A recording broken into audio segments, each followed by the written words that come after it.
Good morning, everyone. My name is Professor Benjamin Smart. I am Director of the Future of Health Research Group at the Institute for the Future of Knowledge. And welcome to today's panel discussion on African agency and the future of public health in Africa.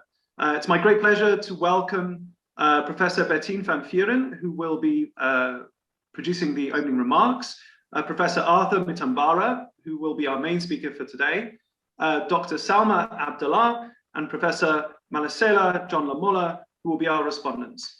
It's my great pleasure now to welcome Bertine van Vuuren, who will provide opening remarks. Thank you very much for the invitation. Academics and scholars, representatives of civil society, government and business, members of the diplomatic community, ladies and gentlemen, it gives me great pleasure to welcome you to this online event hosted by the University of Johannesburg's Institute for the Future of Knowledge. I'm sure you will all agree that the topic under discussion, African agency and the future of public health in Africa, is of the utmost importance if we are to find meaningful and sustainable solutions to the African health crisis. Since many African countries regained their independence since around the 1950s, healthcare on the continent has generally improved for most Africans, despite a plethora of challenges posed by inequity and poverty, disease, food security, and conflict. Africa is indeed home to some of the world's most disadvantaged communities, where we confront complex health crises simultaneously. Although infectious diseases such as malaria, tuberculosis, and AIDS continue to affect African communities, lifestyle diseases and chronic conditions such as obesity and heart disease has now simultaneously and rapidly also becoming serious threats. Additionally, continued high maternal and child mortality rates and rising rates of injuries linked to violence are weighing down an already struggling healthcare system. Outbreak of zoonotic diseases such as Ebola, and of course the ongoing COVID pandemic, has placed additional burdens on Africa's healthcare systems. These systems are underfunded and are hugely overstretched, and they are understaffed, and compounding this, many of our skilled healthcare workers are also frequently emigrating in search of greener pastures. Healthcare delivery infrastructure is simply insufficient, and there is a dearth of medicines as well as pure procurement and distribution systems. Now, regarding the pandemic, this ongoing pandemic, which has now infected over 5 million people on the continent and have killed over 130,000 people. The speed with which pharmaceutical companies have been able to use new technologies, and here, of course, the very innovative use of RNA vaccines to design and manufacture vaccines is simply remarkable. However, the World Health Organization has voiced concerns over what they call vaccine nationalism, where bilateral agreements between governments and pharmaceutical manufacturers to supply their own nation with vaccines ahead of making them available to other poorer countries. African countries are amongst the most vulnerable to vaccine nationalisms, and a striking divide is emerging, or is further emerging, between continents. Indeed, our President Cyril Ramaphosa has also recently commented on this, and he specifically warned about vaccine apartheid, where wealthier nations hogged vaccines while millions in poor countries are dying, waiting for vaccinations. Africa has currently the lowest rate of any continent in terms of vaccinations, with only 2.4 people in 100 being vaccinated to date. In contrast, Oceania stands at 13 in 100, Asia in 23 in 100, South America in 28 in 100, Europe almost 50 in 100, while North America stands at 61 in 100 people vaccinated. Ladies and gentlemen, esteemed guests, today the Institute for the Future of Knowledge welcomes Professor Arthur Mutambara, who will be presenting his vision for an Africa united against disease, as well as Dr. Salma Abdalla, who is a global health advocate and a medical doctor, and then Professor Malaselo John Lamola, an associate professor at the University of Johannesburg Institute for Intelligent Systems, who will serve as respondents. Thank you very much for joining us, and I look forward to a fruitful discussion today. Thank you so much, Prof. Van Vuuren. It gives me great pleasure to introduce Professor Arthur Mutambara, our main speaker. Professor Mutambara is an independent technology and strategy consultant based in South Africa, and visiting professor in the Faculty of Engineering and Built Environment here at the University of Johannesburg. He holds a doctorate in robotics and mechatronics and an MSc in computer engineering from the University of Oxford in the United Kingdom. Alongside the late former Prime Minister of Zimbabwe, Morgan Tsvangirai, and the late former President Robert Mugabe, he was one of the three principals who created and led the Government of National Unity from 2009 to 2013. Professor Mutambara was recently president of the African News Agency. At UJ, he has been lecturing control systems for both the mechanical engineering department and electrical and electronic engineering. His research areas are mechatronics, robotics, and controls. He is author of Decentralized Estimation and Control for Multi-Sensor Systems, Design and Analysis of Control Systems, Mechatronics and Robotics, Design and Applications, and a new trilogy, In Search of the Elusive Zimbabwean Dream, an autobiography of thought leadership. He has authored at least 36 peer-reviewed journal articles. Professor Mutambara. Okay, thank you very much for that introduction. Thank you very much, the Institute for the Future of Knowledge, for this opportunity to share with you all. We are discussing African agency and the future of public health in Africa. And in particular, we're pushing for a strategy. We need a strategy to create African agency. And we need an institute to house that strategy. So that's what I'm going to present to you today. The case for a strategy and then an institute to address these matters. How am I going to do this? I'm going to look at what is the problem. What is the problem of lack of agency in terms of public health? What is the solution? What needs to be done? And clearly, what is the way forward? This is the framework in which I'm addressing this matter today. What is the nature of the problem around public health in Africa? What is it that we can do about it? But more importantly, what is the way forward? What is the how in terms of execution? What is the problem? We are saying there are problems in public health. And in the introduction, we got the nature of the problems. What is it that we're worried about? There is no African agency. What we mean by African agency, the extent to which African actors, social actors, political actors, economic actors, technological actors can and do influence events and circumstances on the continent and globally, as opposed to being passive beneficiaries or passive victims of others. That is what we mean by agency, African agency, the extent to which African actors, social, political, economic, and technological actors can and do influence events and circumstances on the continent and globally, as opposed to being passive beneficiaries or victims. Now, specifically, we're talking about African agency with respect to public health. COVID-19 has been an interesting exposure for us. It has shown us our weaknesses in terms of healthcare systems. It has shown us the over-dependence on external medicines and also on external value chains of which we have no control or we are not involved at all. We have over-dependence on other people's goodwill and benevolence, the donors, the Westerners, the Chinese, the Russians, the Americans. The African is at the mercy of global players. We have no agents, we are not involved. We're exposed to vaccine nationalism. We're exposed to vaccine apartheid. Why? Because we don't control matters around public health on the continent. We are therefore vulnerable to pandemics, in particular this COVID-19.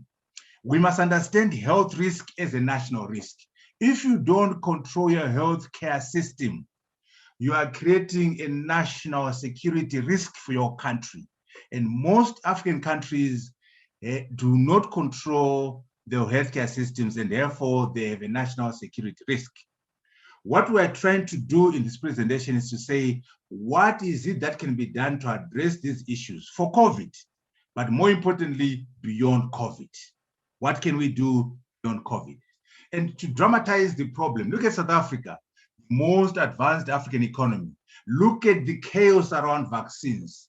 Look at the poor vaccination, rollout plans. There are no Chinese vaccines in South Africa. Why? There are no Russian vaccines in South Africa. Why? And also look at the challenges we had in procuring PPEs and the issue of banning expired vaccines in Malawi. They had to ban expired vaccines in Malawi. Why? They had to ban expired vaccines in Sudan, South Sudan. Why? We have bilateral deals between China and African countries. What is the best way of working with suppliers of these vaccines? So the challenge, the problem we have is that there is neither equitable nor universal access to vaccines on the continent. That is the problem. Okay. Another interesting problem is what we call the meaningless WHO vaccine approvals. Here's the illustrations. The two Chinese COVID vaccines, Sinopharm and Sinovac. Sinopharm was approved just now on the 7th of May, and Sinovac was approved 2 days ago on June 1, 2021.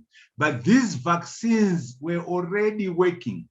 They were able to address the challenge in China. They were working in some African countries. They're working in other jurisdictions. Why is WHO approving them now? What is the meaning of that WHO vaccine approvals when they approve vaccines after the vaccines have done the job?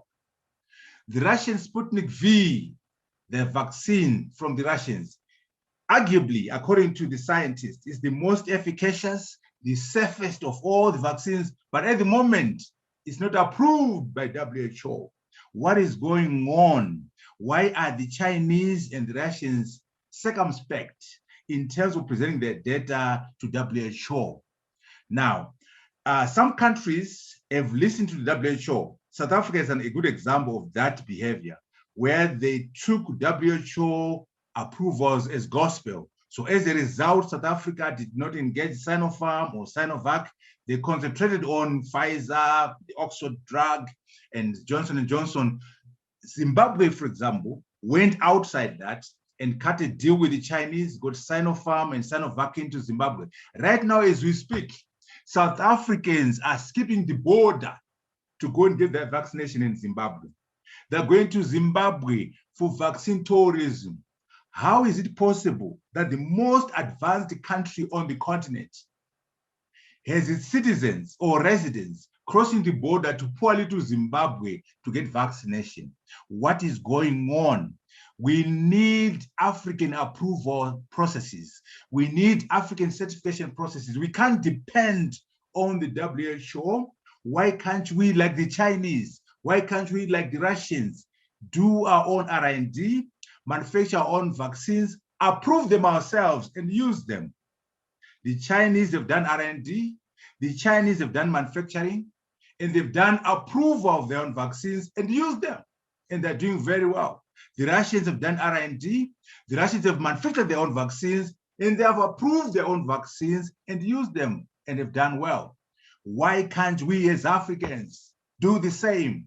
Why do we have to wait for WHO, which is approving drugs after they've been used effectively elsewhere? In other words, we need agency, we need control. We should develop our own vaccines using our African universities, our own pharmaceutical companies, our own experts, with our own governments and the involvement of our own local private sector people, our own entrepreneurs. We must fund R&D. We must fund the manufacture of vaccines on the continent as Africans. How can 55 African governments, 1.3 billion Africans, a collective GDP of $2.5 trillion, the entire African diaspora, in the US and beyond. How can we fail to produce a single vaccine? China has produced 6 or more vaccines, and we as a continent have 0 contribution to the vaccine world. We cannot have this continue. We might fail to do it now for COVID-19, but going forward as Africans, we must do R&D, we must do manufacturing so that we consume our own vaccines. All these African businesses, all these universities, all these entrepreneurs, all these intellectuals, all these scientists on the continent have failed to produce a single COVID-19 vaccine. No, this is unacceptable. We must solve this issue. Okay, there are so many vaccines, Pfizer, Moderna, Johnson & Johnson, and nothing from the continent. We must grow and expand Africa's capabilities to carry out R&D, to carry out manufacturing. The starting point is to understand what is going on the continent. Where are we currently doing R&D? Where are we currently doing manufacturing? What can be learned from those places? How can we expand across the continent? Look at South Africa with the Aspen, Senegal, IPD, Egypt, Vaxera. All these are examples of what is going on. We need to scale it up so that we are able to be self-sufficient. The Africa CD has done a lot of good work. This is their work here. They've said we need 1.3 billion doses of vaccines annually on the continent. Africa represents 25% of the global demand. 25% of the global demand is African. And we have a need of 1.3 billion doses annually, okay? Guess what? 99% of those doses are imported. 1% is what we produce on the continent. 12 billion is what we produce on the continent. 99% of the doses are imported. We cannot accept this. This is unacceptable, unsustainable. We must move that number from 1% to at least 70%. We must produce about 70% of our requirement in terms of vaccines, not producing 1%. This is the problem we seek to solve today. We must not have a situation where 99% of our doses are imported and we only produce 1%. Yes, there's some work going on in the country, in Morocco, in Algeria, in Dakar, in South Africa, in Egypt. But this is very limited vaccine manufacturing capacity. This is not adequate. What can we do as a continent to expand this? Why don't you break out the continent into regions, the 5 regions, and say we have a center of excellence in each region doing R&D and producing vaccines? This is the state of the continent at the moment.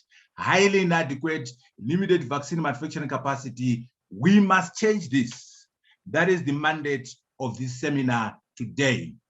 We want to assert African agency in public health, but to do that, we must develop a strategy. But more importantly, we must set up an institute which we call the Institute of African Agency in Public Health, to do the research, to do the advocacy, and to do the benchmarking, and to ensure that going forward, we as Africans have agency in all matters of public health. What are the areas of challenges? R&D is a major area. Production and manufacturing of vaccines and drugs in general. By the way, we want to talk about the entire health sector, the drugs, the vaccines, the hospitals, the entire value chain in terms of healthcare. We must have a say as Africans. Regulatory certification processes, intellectual property rights, logistics and supply chain management, capacity building, and communicating and advocating for African agency. And of course, he who pays the piper calls the tune. We can't depend on donors.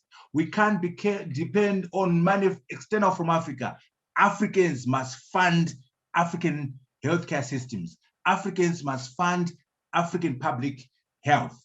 He or she who pays the piper calls the tune.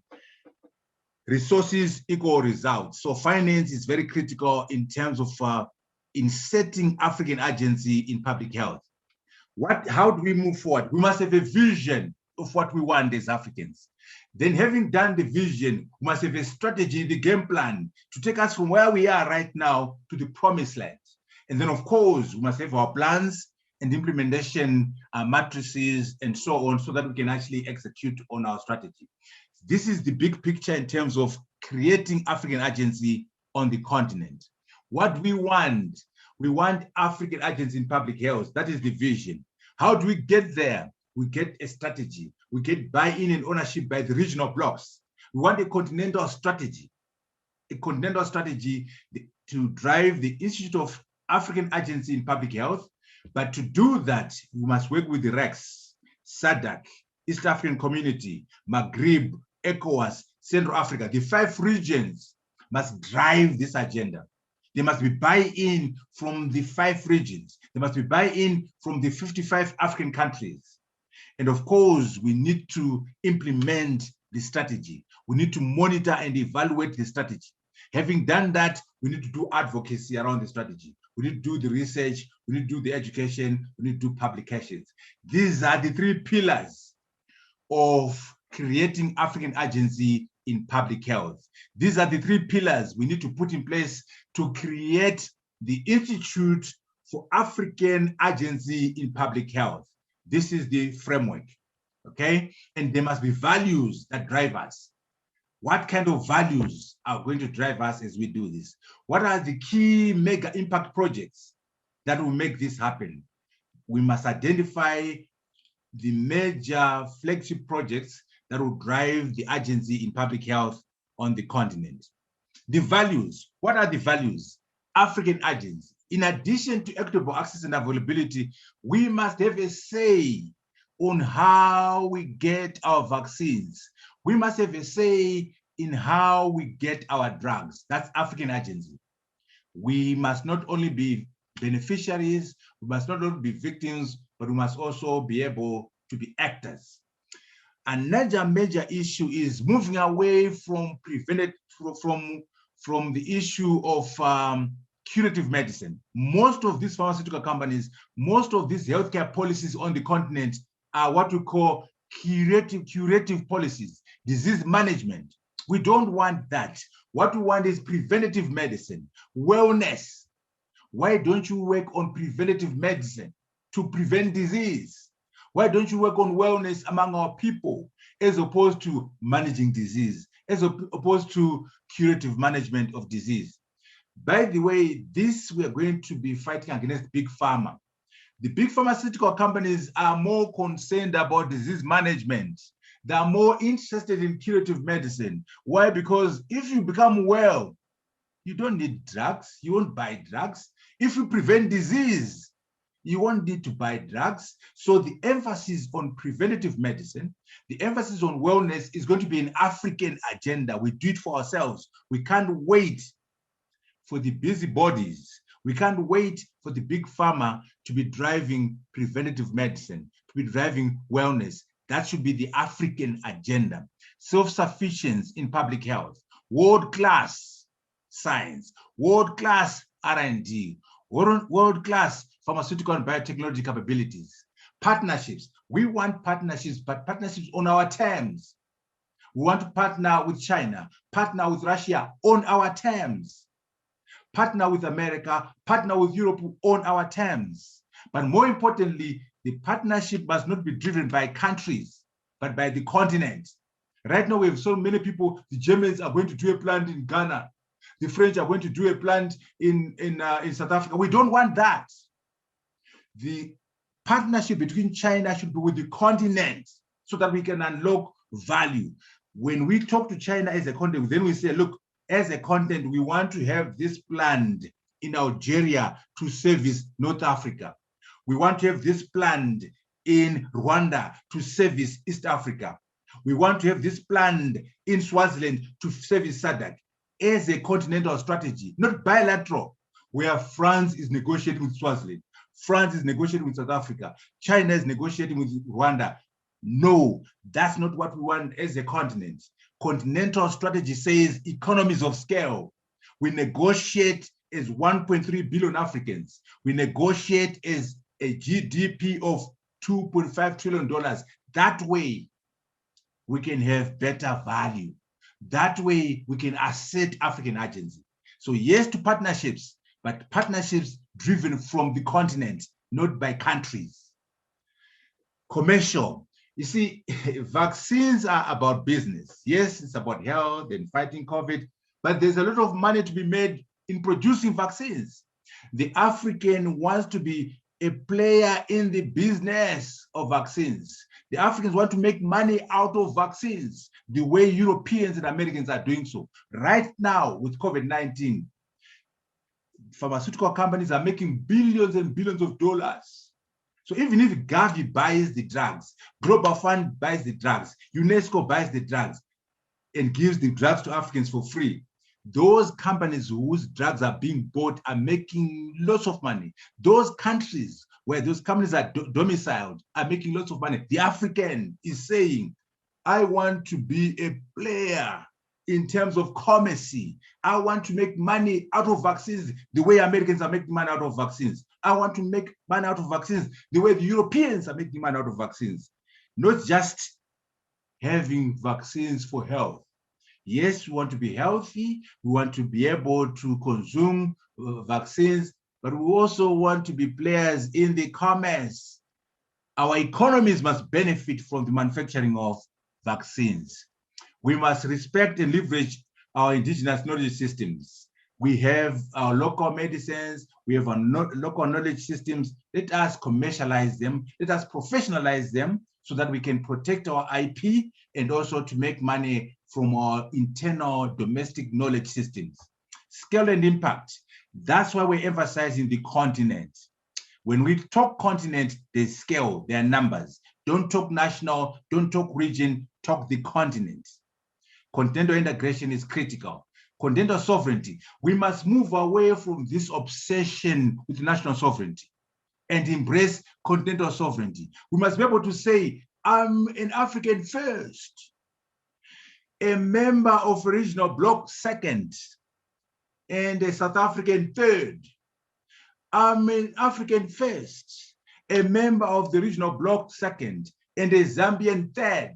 Nation state is number 3. Number 1 is Africa. Number 2 is the region. Number 3 is the nation. That is the value system we need to do if we're going to succeed in creating agency in public health. Pan-Africanism, beyond the continent. Yes, we must work together as a continent, but there are Africans in America, Africans in Europe. All people of African descent are the same people. Let us leverage the African-American people, the people in the West Indies, the people in Brazil, in Argentina, so that we can create scale for the agency that we seek to produce. What are we saying? Africans must be in total control of well-designed, efficacious healthcare systems so that we have health security. Africans must fully participate in the entire medicine value chain, from investment, research, R&D, distribution, and delivery. This requires enhanced pharmaceutical and biomedical capabilities across the continent. Okay? We must have world-class medical, science, and technological institutions across the continent, centers of undisputed and demonstrable excellence. Continental, regional, and national health policies must be driven by preventative medicine and not curative. And we must be organized about this. There are 5 regions: North Africa, West Africa, Central Africa, East Africa, and Southern Africa. We can then position our R&D centers in these regions. A center in Algeria will service Maghreb. A center in Ghana will service ECOWAS. A center in Kenya will service East Africa. A center in Zambia will service the region. And all these centers will be communicating to each other to service the continent. Continental strategy driven by the regional blocks. That is the vision we seek to see. And the best way is to understand the importance of scale and also the importance of leveraging the diaspora. And all, yes, to partnerships, but partnership on African terms. That's what we're pushing for in pursuing this idea. So we will be concentrating on the COVID as a short term, but in the long run, all matters of medicine, all matters of public health must be driven by the African. And we must understand what we're doing right now and do a SWOT analysis and pick up lessons. Okay? We must understand what is new under the sun. Our efforts, when we say African agents, we are challenging the status quo, what we call the political economy of global public health. We need both affordable access and agency. When we look at Gavi, Global Fund, and WHO, CDC, and Big Pharma, we want to change these organizations. These organizations must support the manufacture of medicines on the continent. Gavi must buy medicines from African pharmaceutical companies. The Global Fund must buy drugs from the African continent and distribute them globally. Right now, Gavi, Global Fund, WHO, and CDC, they're buying from Big Pharma in Europe, Big Pharma in America. And hence business is going to these environments and no business coming to Africa. So we are questioning the modus operandi of Gavi. We are questioning the modus operandi of the Global Fund, of WHO, of CDC America. Even our own local Africa CDC, we want it to be an African institution. They must not be overly dependent on US CDC. They must not be overly dependent on the Americans. They must be driven by the African agenda. They must be decolonized in their work. And hence, this work is different from what is being done by CDC Africa. It's complementary to that because we don't accept the existing global public health framework. We're challenging it to say we don't want to be recipients of medicines. We want to be creators of medicines. We want to make sure we participate in the commerce around vaccines, in the commerce around medicines. And we're challenging Gavi, Global Fund, and WHO to take us as producers of vaccines, not just consumers, to buy from us and distribute from us. So that's what's new, the challenge to the existence of the global public health framework. And then we must understand the challenges and be able to develop a framework that will allow us to assert that strategy of African agency. Okay. So, of course, we must make sure we're clear on the implementation matrix. Who's going to do what? When are they doing it? The roles, the funding. We need to monitor and evaluate our framework. We need sequencing and prioritization. We need to identify short-term interventions, what people call the low-hanging fruit, and then we look at the long-term issues around preparedness for future pandemics and be able to do a strategy document. In this presentation, I'm emphasizing two things. One, we need a strategy. Two, we need an institute. We need an institute, an institution which will drive the work that we want to be done around Africa. We cannot do it without an institution, and also we cannot do it without a strategy. And then once we get this document done, it has to be adopted by the African Union through the regional blocks and also through national governments. What are we trying to do? We're trying to help the AU address the issue of agency. We're trying to help the Africa CDC address the issue of African agency. We want to complement their activities by also addressing the things that they're not addressing. We are concerned about funding. The funding of African public health cannot be left to foreigners, cannot be left to people who are external to Africa. The Africans themselves must fund Africa CDC. The Africans themselves must fund the AU. You cannot have African agency if you don't fund your own programs. That is the challenge. Okay. So, for example, in terms of R&D, we talk about the blocks, and also we can talk about the centers where experts can come from all over the continent. We can also take advantage of the Chinese and African relationships. We can have partnerships, as we have seen with Aspen, Viacom, Senegal, Egypt. We can also learn from the Indians. The Indians have done very well with the Serum Institute. What can we learn from the Serum Institute as Africans? because they are able to manufacture medicines in India. What are the lessons? What we can learn from that? I want this to be more of a discussion, so I'll quickly conclude by emphasizing the framework. What we want to do is to make sure we have African agents in public health on the continent.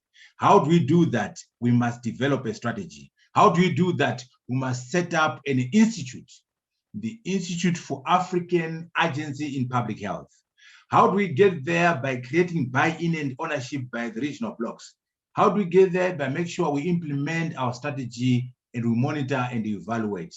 By carrying out research, by carrying out advocacy, and also by putting out publications. This is how we can achieve African agency in public health. It cannot be done by countries. You can't leave South Africa to address its own healthcare issues. You can't leave Gabon to address its own healthcare issues. We will not succeed. What we need is a continental strategy. What we need to do is to unlock economies of scale. We can break up the region into 5 regions and then set up regions of excellence. We need to talk about how we can move the drugs from those regions or those centers to the rest of the continent. Logistics and supply chain management must be addressed. We must emphasize preventative medicine. We must emphasize wellness as opposed to curative medicine, as opposed to disease management. We need a strategy. We need an institute. And in doing this, we're going to do this in spite of Europe. We're going to do this in spite of America. We're going to do this in spite of WHO. We're going to do this in spite of America CDC, because it's not in the interest of Europe for us to manufacture drugs on the continent. It's not in the interest of the Chinese for us to manufacture drugs on the continent. It's not in the interest of big pharma for us as Africans to have agency in public health. So Black man, Black woman, you are on your own in terms of your pursuit for African agency in public health. So African agency and the future of public health is the challenge that we must confront. And remember that we are on our own as Africans. Yes, we partner, but it will be partnership on our terms, and there could be resistance from other quarters. So with those remarks, I would want to stop there so that we can have the response and also the discussion that follows through it. I thank you very much for this opportunity to share with you all. Thank you very much, Professor Mutambara, for that passionate call for African agency in public health. To the people watching from your computers at home, please note that questions should be typed into the chat box on the right-hand side, well, depending on how your screen is set up. We will go to the questions after our 2 respondents have spoken. So for now, I'm going to introduce our first respondent, Dr. Salma Abdalla. Dr. Abdalla is the lead project director at the Rockefeller Foundation, Boston University 3D Commission, based at Boston University, US. She holds a doctorate in public health from Boston. She is a qualified medical doctor from Sudan and global health advocate. Dr. Abdalla's research looks at the social, political, and commercial determinants of health. She is particularly interested in applying systems thinking modeling methods to guide decision-making beyond the healthcare sector to improve the health of populations. She is passionate about redesigning health policies with a social determinants of health approach, emphasizing gender. Dr. Abdalla. Well, hello, everyone. I think it's good afternoon where you are. It's still good morning here. But thank you all for the invitation. And thank you very much, Professor, for the excellent and insightful lecture. I've learned a lot. I think I'm not sure how helpful my response would be, given that I think for about 99% of what you said, I fully agree with the proposal and the approach. I would just say a few themes have jumped at me as I was thinking and listening to what you were saying. And those I think would warrant also some more discussion and as we advance forward. So I think the first theme that came to mind, which it would be great to also map out within the Thinking for African Agency for Public Health, is how do we even within our medical institutions, and as someone who studied medicine and practiced medicine in Sudan, how do we get beyond the understanding that we are receivers within academic institutions of medical knowledge, of science, instead of an entity in each of our institutions that are capable of producing science? So to give an example, even in a lot of our work with infectious diseases in Sudan, we relied a lot in our studies on science that is coming outside of the continent, even though our professors themselves had an unwritten code about understanding that even though a lot of the things that are written in our books are not necessarily as accurate as they should be, given that they know more.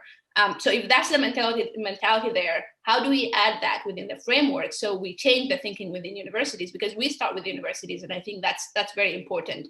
So as we think about the different components of African agency, I think the university is a major component.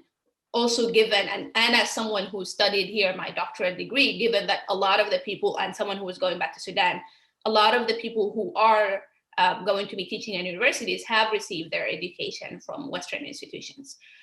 So that's the first question for me. And I think this became very clear during the COVID-19 pandemic, where a lot of the African countries had prior experiences dealing with infectious diseases outbreaks.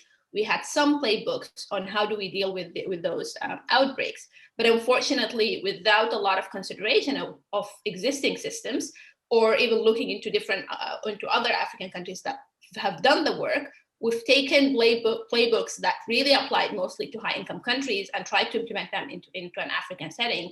And the results were not necessarily as good as they could have been, even though we did have prior lessons. We had a lot of countries who've experienced something, an outbreak before. For example, the United States did not. But a lot of the African countries decided to follow the American experience rather than learning from neighboring countries.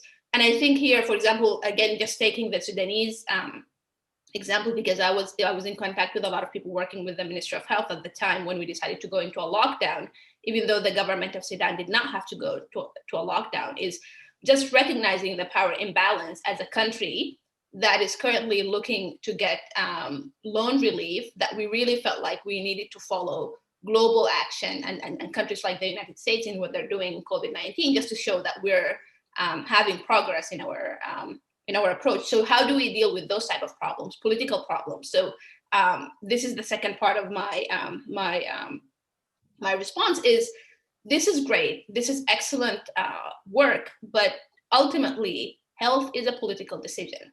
How do we make sure that political leaders realize that prioritizing health is something that would benefit them as well, or something that the continent would really benefit from having? Would we use COVID-19 as an example? I'm not necessarily sure that a lot of leaders, using the Sudanese example, have learned from the COVID-19 pandemic or have used it as a way to reflect on how do we reassess the system.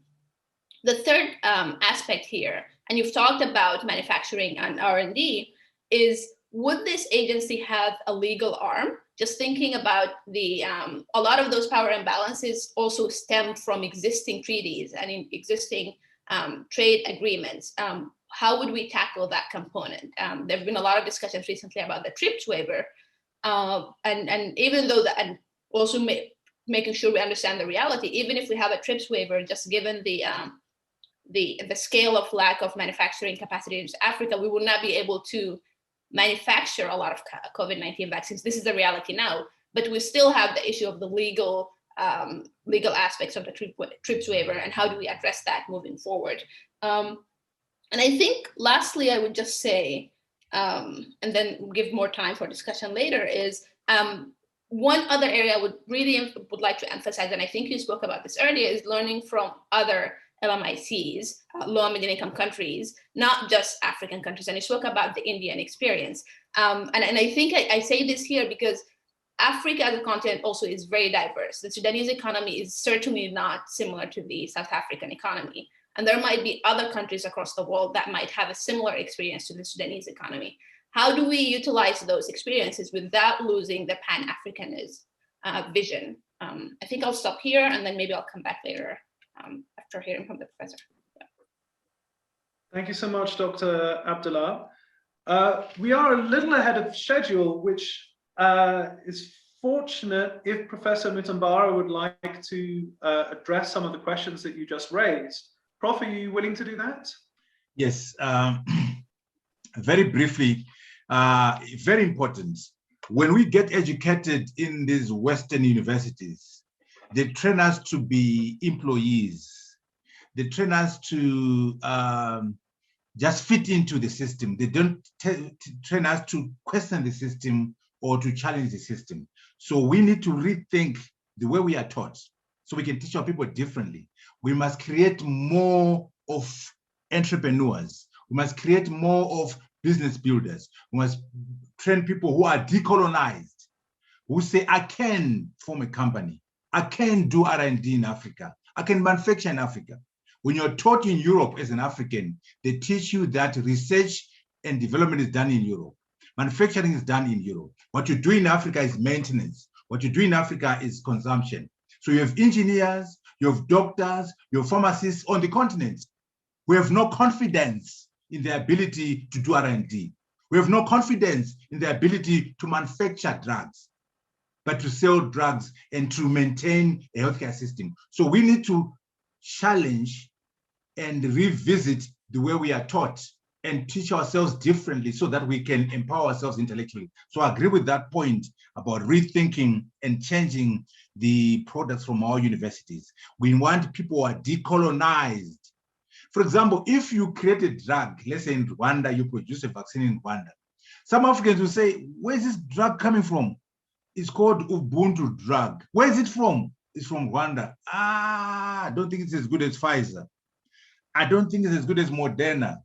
I don't think it's as good as Johnson & Johnson. We are brainwashed mentally, intellect. The most powerful weapon of the oppressor is the mind of the oppressor. Again, I'm going back to Biko.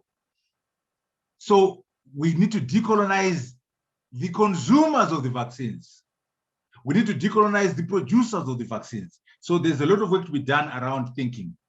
We must look within. We'll start within. Start from within. I agree with that we must introspect and start from ourselves and so on. And our leaders, I agree with the point about leaders. Healthcare is a political issue. If you look at the percentage of the budget which is given to health in Africa, it's so small. Why? Gavi is there, the Global Fund is there, the donors are there. So African governments are not putting money into healthcare. Why? Because it's donor funded. No, we must make sure as governments we put a large percentage of our budgets into healthcare so we can control it. Don't depend on Gavi. Don't depend on the Global Fund.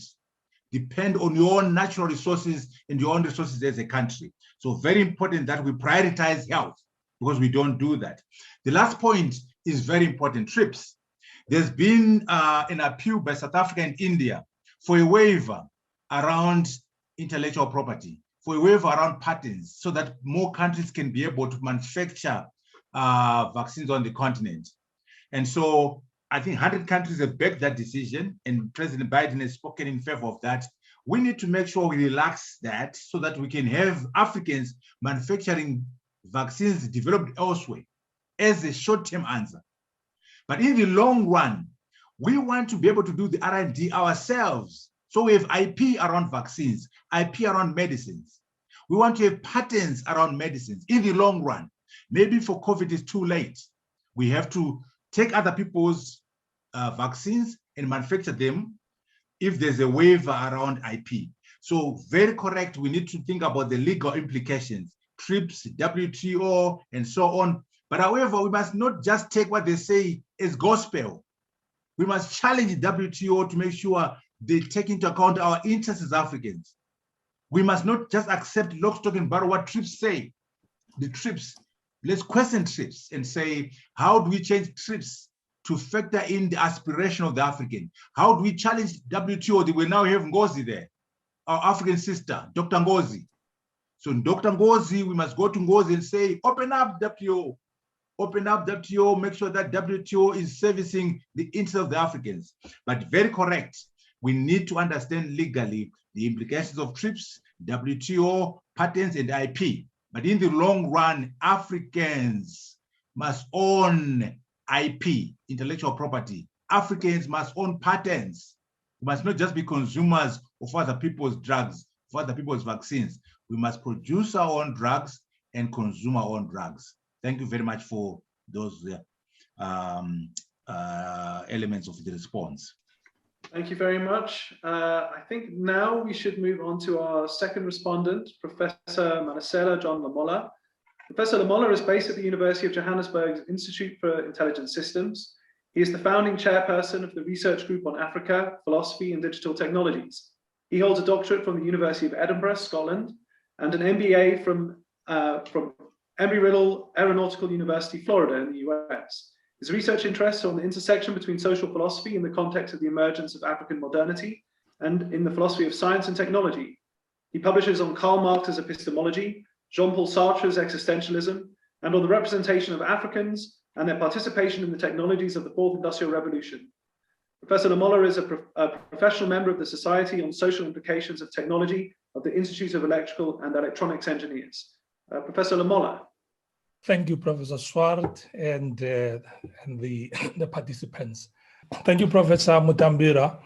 A very stimulating and indeed a pertinent discussion.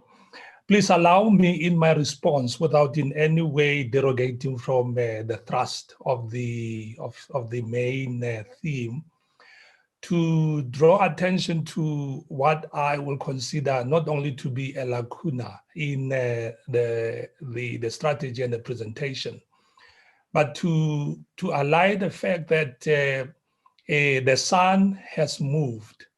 Although Africa has a myriad of health issues, problems which are socio-political, the challenge of the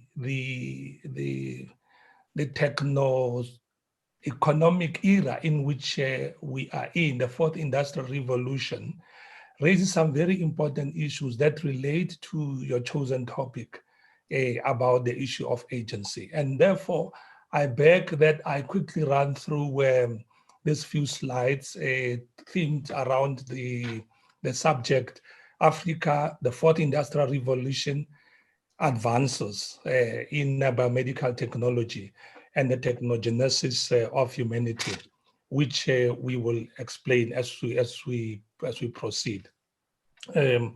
What we would like to really raise about is the implications of the biomedical advances as an aspect of health capacity in Africa, as it is evolving globally on the agency of the people of Africa, and to alert how these biomedical technologies are being usurped to serve a process that is, in effect, re-engineering the being not only of humanity, but actually how the human body is changed in the process, where the concept of technogenesis, which I introduced here. But I think he's...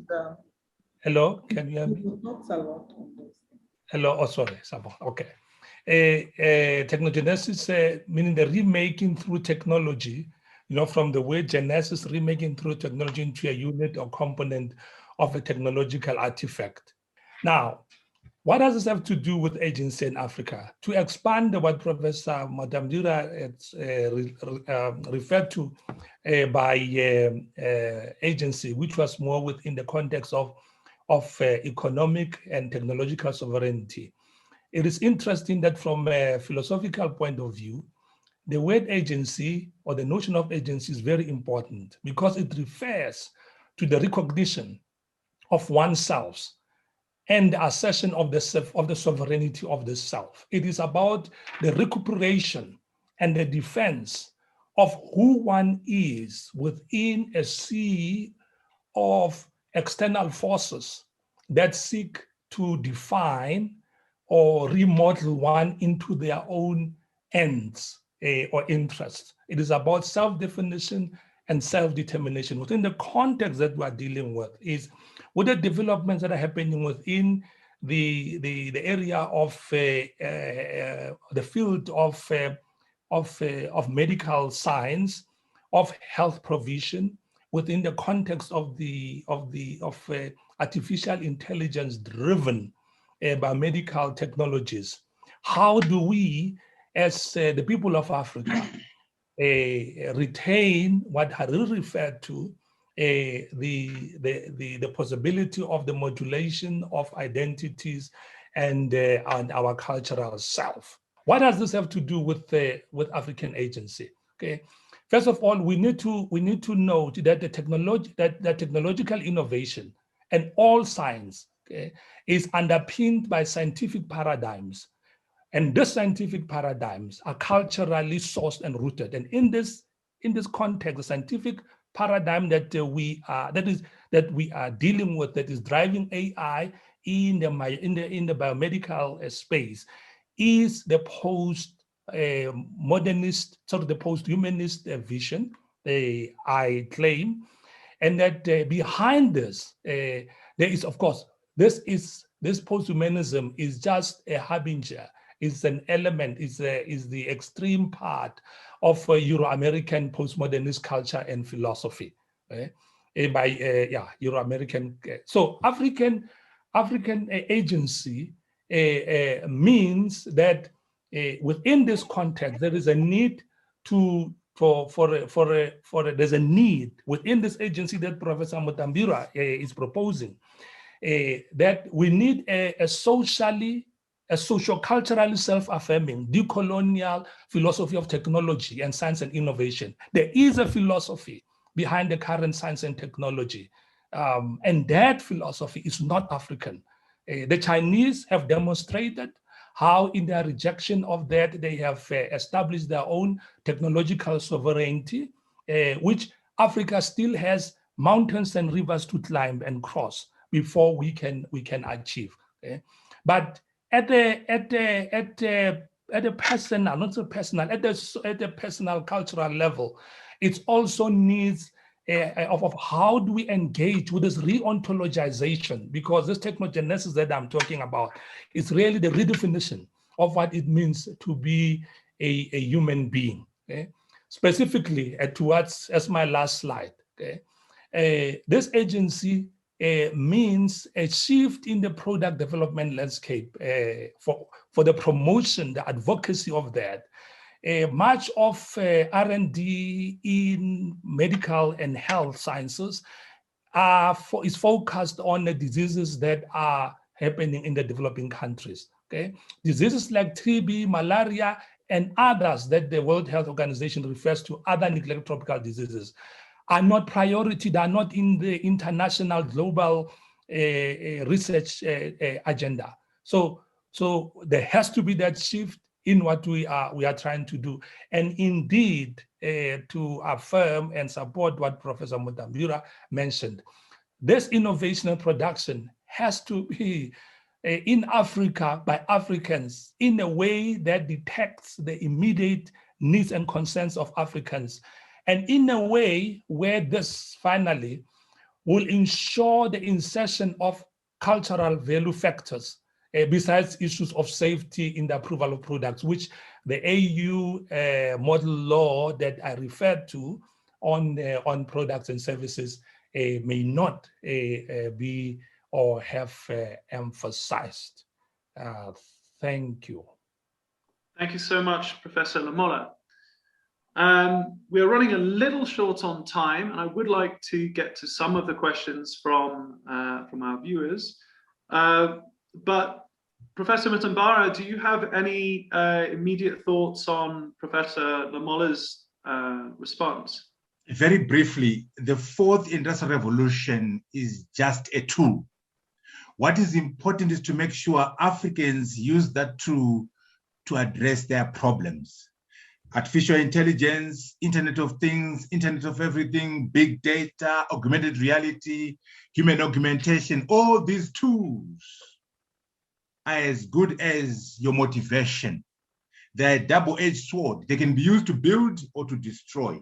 What is important is for Africans to have agency with respect to technology, so they can say, what are our problems? How do we use the fourth industrial revolution to address our problems? Specifically in public health, there are so many opportunities for us to leverage high science, to leverage high technology to solve our problems. And he has articulated some of the possible areas. But it's important that we understand technology as a vehicle, as a tool.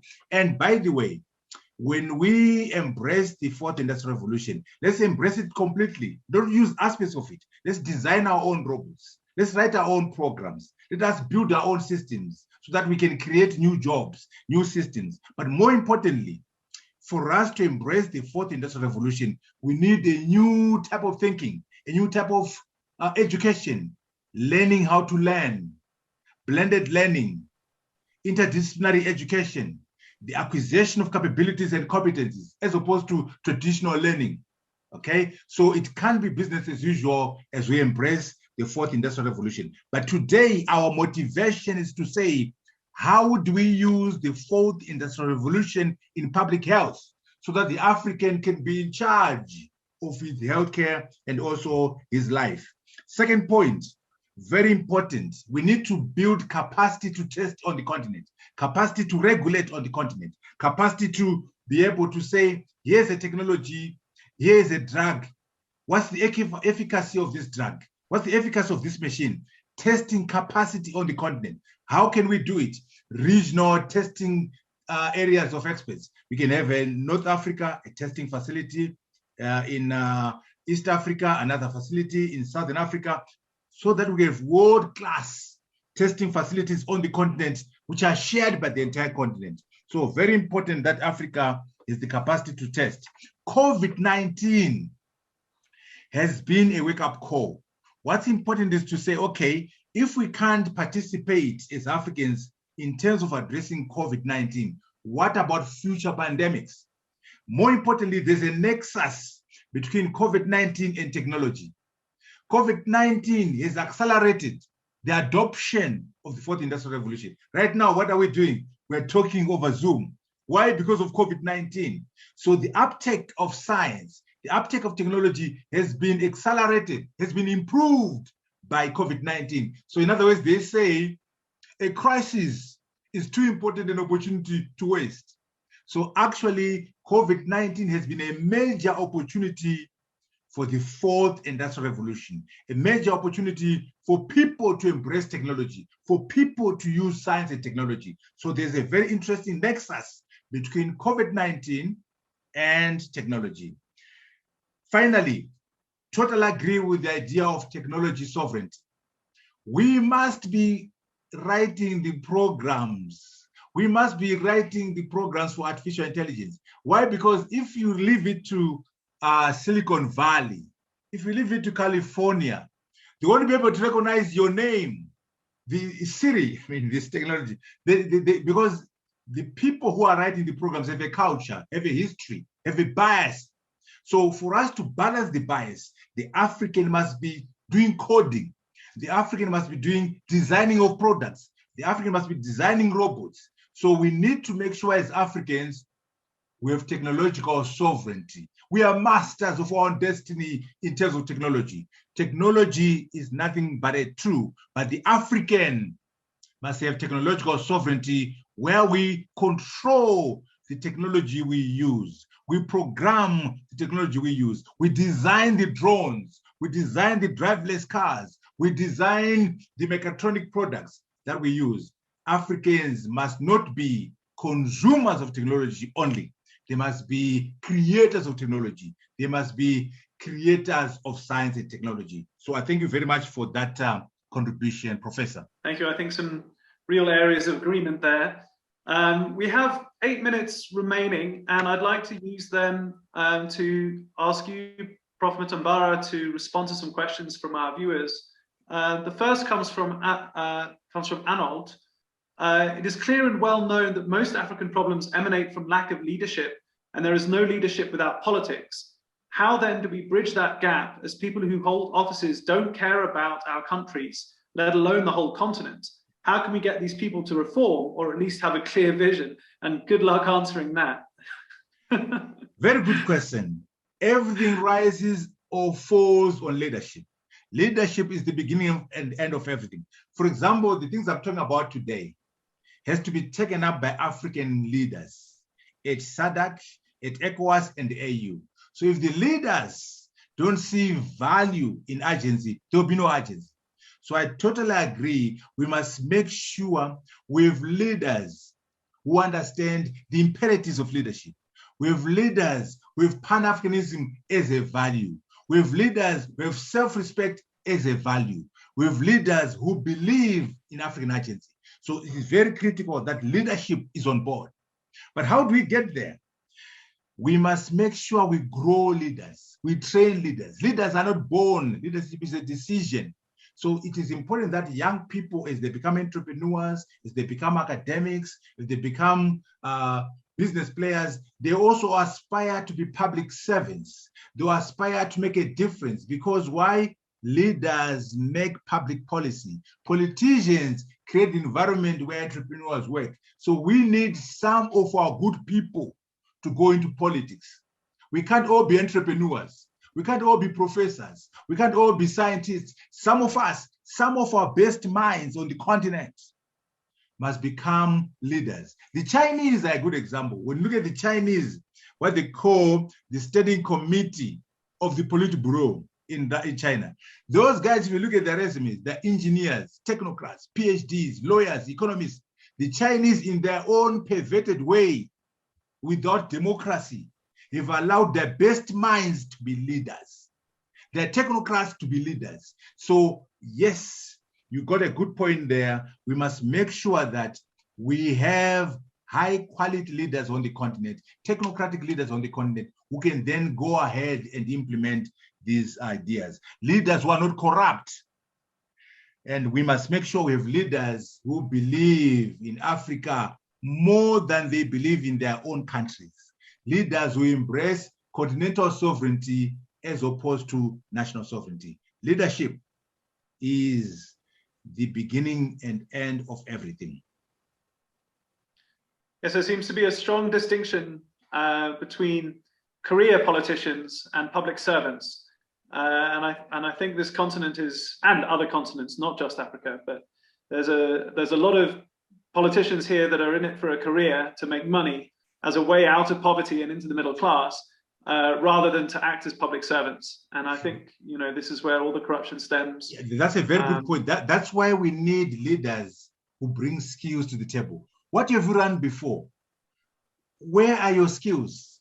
Where's the evidence of your competence to be a leader? That's why you're very correct. We must have people who've run businesses, people who've run universities, people who have made their money, who are not looking for money anymore, who want to make a difference. And that way, we can manage corruption. That way, we can have a leader who has a value proposition. What can you do as a leader in addition to just being elected? Okay, second question. This is from Ishmael. What is lagging behind in our African tertiary institution? We have institutions that produce students in medicine. When it comes to outbreaks of diseases in Africa, they are silent. We look for help from foreign countries. Does that mean our tertiary education is not that effective? Our tertiary education system has a problem. We are training workers. We're training managers. We're training people who maintain systems. We're not training researchers. We're not training entrepreneurs. We're not training creators of technology. In other words, we are training an engineer who can service a plant, an engineer who can maintain a plant, not an engineer who can design a car, not an engineer who can design a computer, not an engineer who can design a cell phone, not an engineer who can invent things. So we need to move away from the kind of education on the continent where we are creating workers and create entrepreneurs, create scientists who can do R&D and discover things. That is the missing dimension. A revolution in education is required. and also decolonized professionals. A colonized professional says, vaccine research and development is for Europe. Manufacturing of the vaccines is for America. I just dispense medicine. I just maintain, because I'm in Africa. Africa is not about research. Africa is not about manufacturing. That's a colonized mindset. So we need decolonized doctors, decolonized pharmacists, decolonized engineers. So we have a duty and obligation to shift the education system within our tertiary institution in the continent. Okay, we have another question. Maybe you can make sense of this. Now that people have been vaccinated without any form of medicinal research, what can be done and the consequences? Okay, the point, I understand it. Lack of urgency. We don't know whether these vaccines work or not. There were no trials done in Africa. We just vaccinated ourselves. Whereas in China, in Russia, they know the efficacy of the drugs. They've done the trials. In Europe, they know the efficacy of the drugs because they've done the trials. The African is just a consumer. You get vaccinated, Pfizer, Johnson & Johnson, Sputnik, Sinopharm, Sinovac, but you have no clue about the efficacy of the drug because you are just that, a consumer. So what we want to do going forward, we must be able to test every vaccine before it is used on the continent. So when we administer Johnson & Johnson, as Africans will say, according to our test, the efficacy is 75%. According to our test, there is safety of this margin and so on and so forth. Then we can inform our people and say, this, for example, right now, there is a position around vaccines in the US. They're saying, once you're vaccinated, you no longer transmit, and also you are likely not to contract the virus. CDC has come up with that position. Well, is it based on science or on politics? Okay, but anyway, what about us as Africans? When I'm vaccinated in South Africa, when I'm vaccinated in Malawi, can I still transmit the virus? Can I still contract the virus? We don't know. Why? We've not done the research.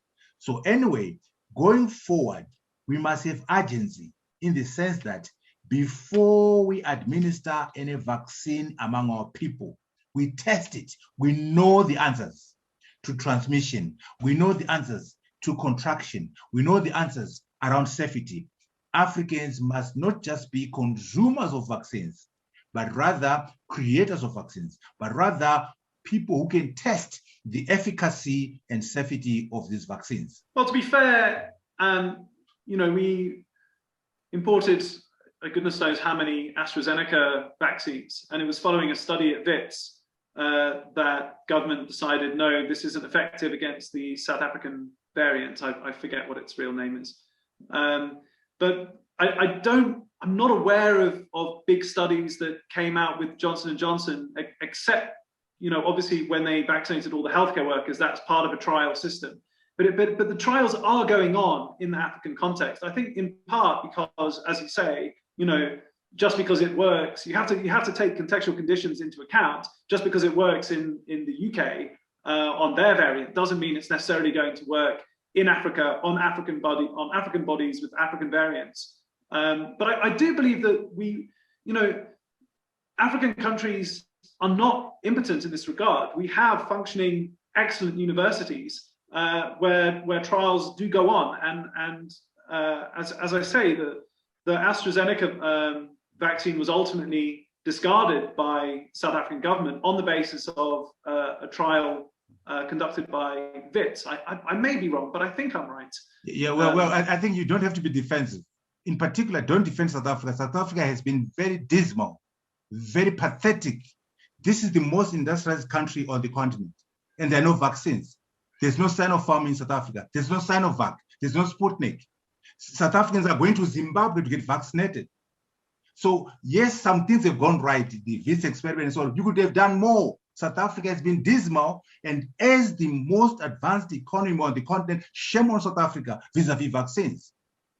Don't be defensive. South Africa can do much more. Yes, I know about Aspen. I know the work being done at WITS, but we could do much more given the capacity of South Africa. More importantly, forget South Africa.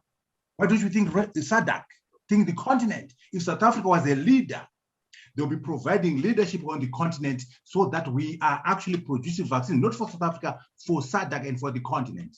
So we are saying, I've shown you a picture which shows you where things are going on in Senegal, in Morocco, in Egypt, in South Africa. Yes, there's work being done, but it's not enough.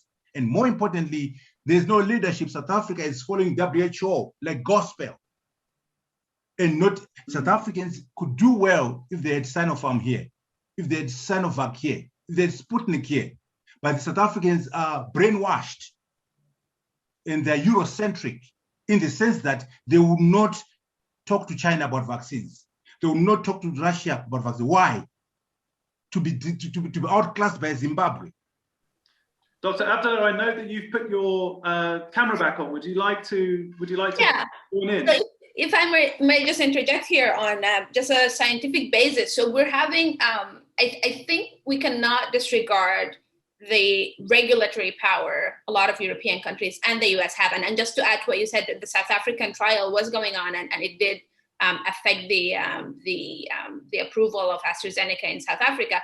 I think the issue with, and I fully agree with the sentiment that we need regulatory bodies. I think that's the main problem in African continents that look into the different trials. I think a lot of the issues that are coming in from the Chinese vaccines and to some extent the Russian vaccine, even though one would say that WHO maybe was delayed in getting them approved, are the fact that we didn't have a lot of information on the third phase trial. So, and I think this is where some of the issues come up. And we're seeing now, for example, Bahrain recently just decided to restart vaccinating some of its citizens because vaccinating them again, because they use vaccines from China and then they were less efficient. The efficacy in real life were less than what they expected. They actually vaccinated a larger proportion of the population, but then now they're having a second wave and they have to go back.